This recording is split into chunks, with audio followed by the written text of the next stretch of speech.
Hey, my dear friend, Sam Haymart with Growing Older Gay, and you're watching Kitchen Table episode 31 for September 21st, 2025. This year has just been rolling by faster than I thought it would. 31 episodes of Kitchen Table so far. And Kitchen Table, of course, is our weekly check-in where I just sit down here at my own kitchen table, very humble as it is, and share with you what I found interesting this week, what's going on at my kitchen table, as well as the kitchen table out there among many people in the fishbowl that I live in. One of the things I always like to start out with is our weekly inspiration, which is taken from our social media channels. Every day there is a meme that is posted, which is a source of spiritual and wisdom, a little bit of inspiration that you might call it. I call it inspiration, and a lot of it's based on the daily inspiration that I get from my morning readings and part of my morning ritual, which we talked about on the last episode. But this week's inspiration is the simple concept that shame pulls you from peace and joy. And that is something that those of us in the LGBTQ plus community, we deal with shame a lot. A lot of us carry a lot of shame around not only who we are, what we are, our sex. Diving in deeper and looking at some of the major points of this concept is that shame we carry from our past, our sex, our failures, our embarrassments, it can be toxic. It can cause us to not behave very well in certain situations. It can cause us to avoid certain circumstances, certain people, certain groups of people. A lot of the shame that we carry comes from our experiences in life, programming, growing up, the programming of the religion that we grew up around, and society's pressures that we deal with. The news, the current goings on in our body politic right now can really sort of trigger a lot of that shame that we might have gotten over normally and internalized. When we feel afraid to be our authentic selves, that's shame. When we're afraid to go into our workplace, our family gatherings, maybe just into a Home Depot or places where people with red hats or straight people or religious people tend to be more prevalent, and we feel like we have to edit ourselves down to their level so that we don't offend them or make them crazy or get funny looks from them. That's shame. That is shame that is triggering you to do that. And the problem with this shame that we carry is that it prevents us from fully connecting with more people than we do. It forces us into isolation. It forces us into silos. And shame around sex and different aspects of our sex can prevent us from fully exploring. It can prevent us from fully having joy in being open and authentic. We don't want that.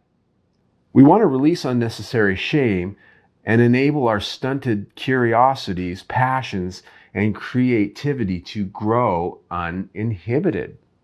That's the goal. Releasing shame allows us unfettered access to peace and joy that it can shut us out of.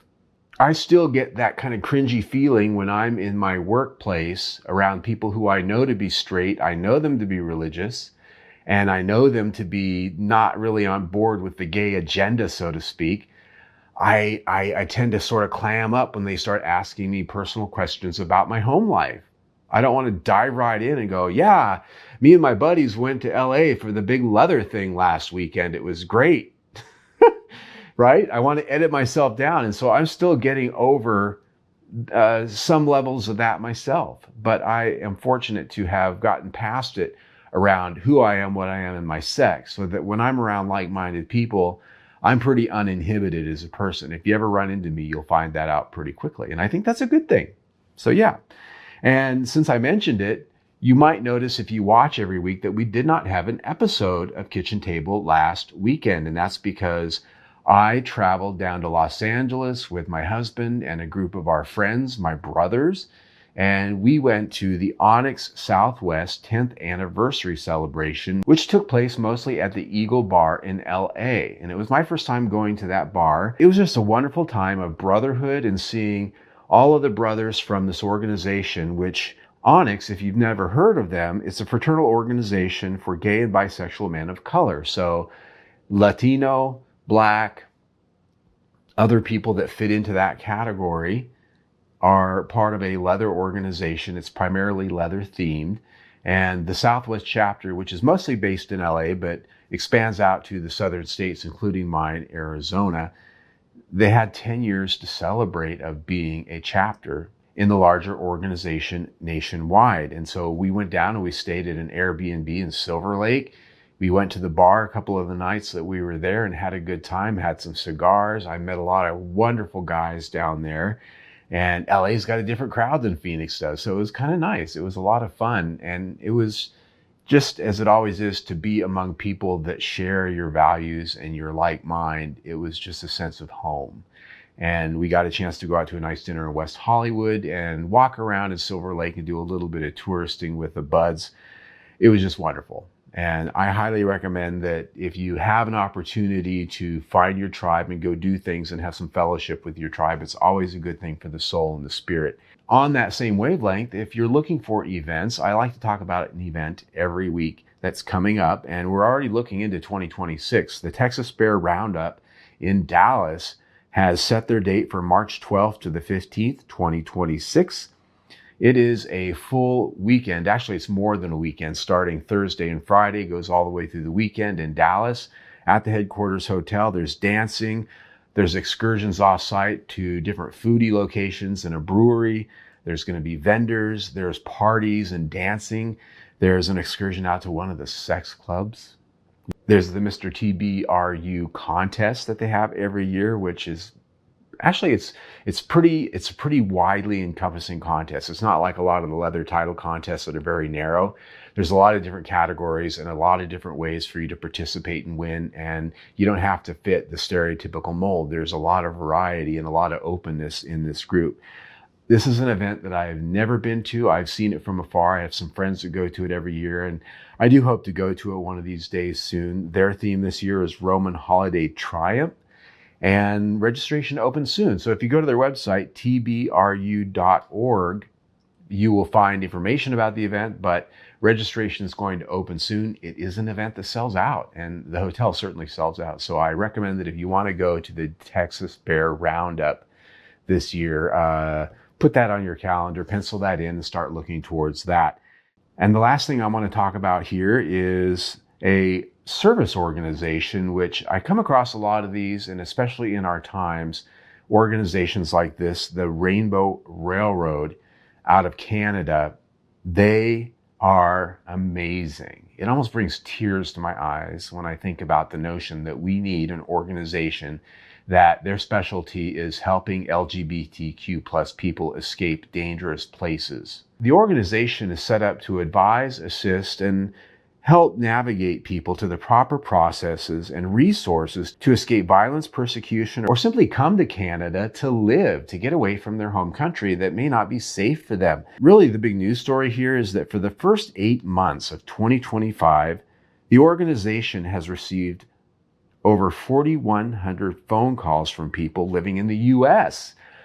U.S. used to be a place that people felt comfortable in, but since the regime that we have in place has taken over, a 760% increase has taken place in people calling them and contacting them from the United States. It's for the first time in their history, the U.S. has emerged as the #1 country where people request help from. It's on one hand, I'm glad to hear that they are there to help people figure out if coming to Canada is for them, and if it is, how to do that. It's really just a sad thing that the place that I grew up in is a place that people are feeling they need to escape from. And even I have been looking at the options if I and my husband have to leave this country and go find another place to live that's not only friendlier to us, but safer for us, that's where it's at right now. And I do have a couple of places that would be on that list of places to go. I've looked into what it takes to go there, get a visa, and be able to go live there, maybe temporarily, permanently, what it's like to become a citizen. And we talked about some of those on our last episode for retirement purposes, but a lot of people are thinking of being expatriates, and not because they don't love this country. I love this country. I grew up here, but it's become a pretty scary place to be if you're not a white Christian, and dangerous in some cases. So there is that. The Rainbow Railroad, rainbowrailroad.org. If you're one of the people that Maybe you're not in the United States, but you're in another country and you need someplace to get out and get to that might be safer for you. These people are here to outline your options and help you find the right process to do so. Yeah.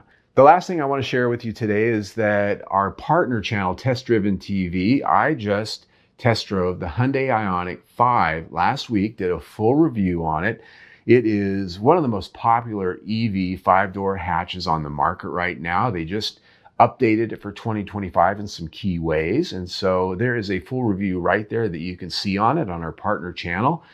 I also invite you to subscribe to this channel, Growing Older Gay, right there. Either way, stay tuned.